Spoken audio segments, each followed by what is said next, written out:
அண்மை செய்தி. அரக்கோணத்தில் நடைபெற்ற பாமக இடஒதுக்கீட்டு பேரணியில் காவல்துறையினருடன் வாக்குவாதம் ஏற்பட்டதால் அங்கு பரபரப்பான சூழலானது ஏற்பட்டிருக்கிறது. காவலர் ஒருவரை நெஞ்சில் கை வைத்து தள்ளி அடிக்க பாய்ந்த நபரால் பரபரப்பான சூழலானது அங்கு நிலவி இருக்கிறது.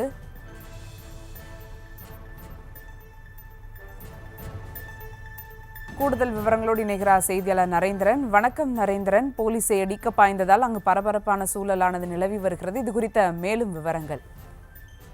வணக்கம். அரக்கோணத்தில் பாமக இடஒதுக்கீடு பேரணியில் காவல்துறையினருடன் வாக்குவாதம் ஏற்பட்டதால் பரபரப்பு.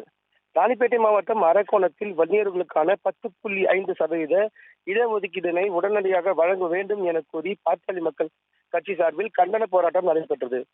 அதில் அரக்கோணம் எஸ்ஆர் கேட் முதல் பழைய பேருந்து நிலையம் வழியாக தாலுகா அலுவலகம் வரை கண்டன பேரணி நடைபெற்றது.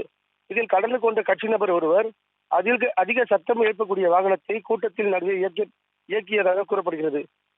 இதனை அங்கு பணியில் இருந்த காவலர் ஒருவர் வாகனத்தை ஆஃப் செய்து செல்லும்படி அறிவுரை வழங்கியதாக கூறப்படுகிறது. இதனால் ஆவேசமடைந்த நபர் காவலரை பள்ளி வாக்குவாதத்தில் ஈடுபட்டார். இதனை அடுத்து அங்கு பாமக கட்சியினர் கூடியதால் பெரும் பரபரப்பு நிலவியது. அதனைத் தொடர்ந்து அங்கு பணியில் இருந்த மற்ற காவலர்கள் உடனடியாக சமாதானம் செய்து சம்பந்தப்பட்ட காவலரை வேறு ஒருவருடன் அங்கிருந்து அனுப்பி வைத்தனர். இதன் காரணமாக அப்பகுதியில் சிறிது நேரம் பரபரப்பு நிலவியது.